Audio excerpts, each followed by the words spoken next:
Hi guys, so this is Mina from Knitting Expat Podcast channel. Thank you for joining me today. I'm here to do a quick tutorial video on how to do the raised right twist stitch and the raised left twist stitch. These are two stitches that are used in the Road To Rhinebeck Shawl. It's a mystery knit along at the moment, but you know, this may not be a mystery when you're watching this.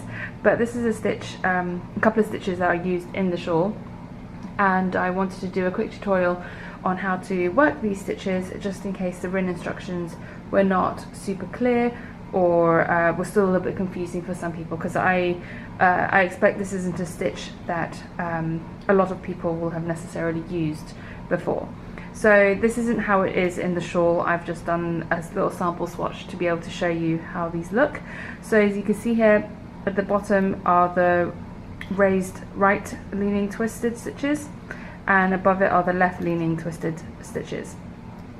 And yeah, so I'm just going to quickly show you how these are worked. I'm just using some scrap yarn and some larger needles to be able to show you, and hopefully you'll be able to see this clearly on the camera. Okay. So first we're going to do the right leaning stitches, and I'm just going to work up to where I want to do the first one.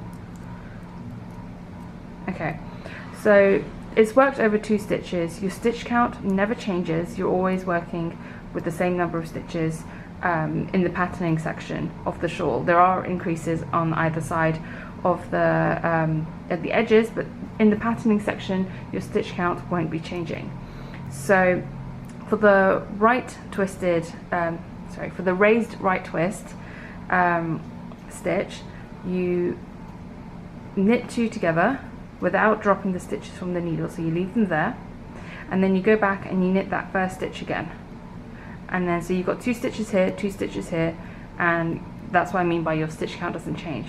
And then you just drop those off and you carry on.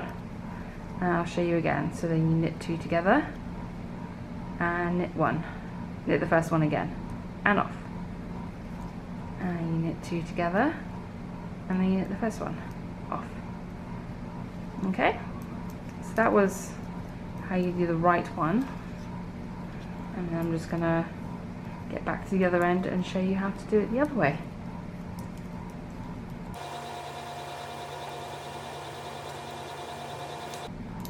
Okay, background at the beginning of the round again, so you can see where we did those right leaning stitches.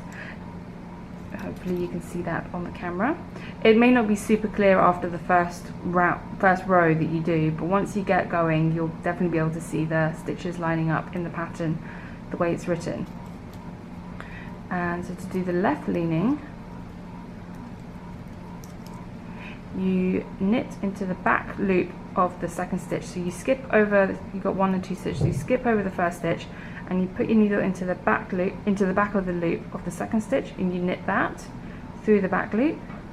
Obviously you don't drop anything off this needle, and then you pop your needle in through both stitches, the first and second stitch, again through the back loop, and you knit those together. And there again you have 2 on the right needle and 2 on the left needle, then you can drop that off.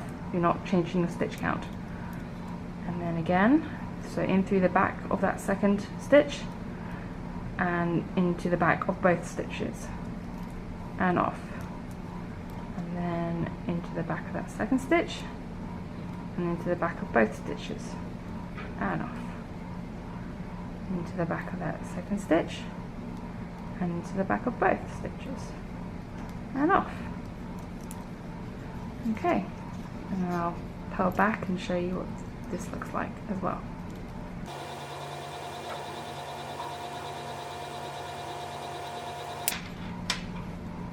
Okay, so hopefully you can see that we have the right leaning and then left leaning, which is what we've just done on the top there. It is clearer here because I did it for more rows before switching, but you get the idea.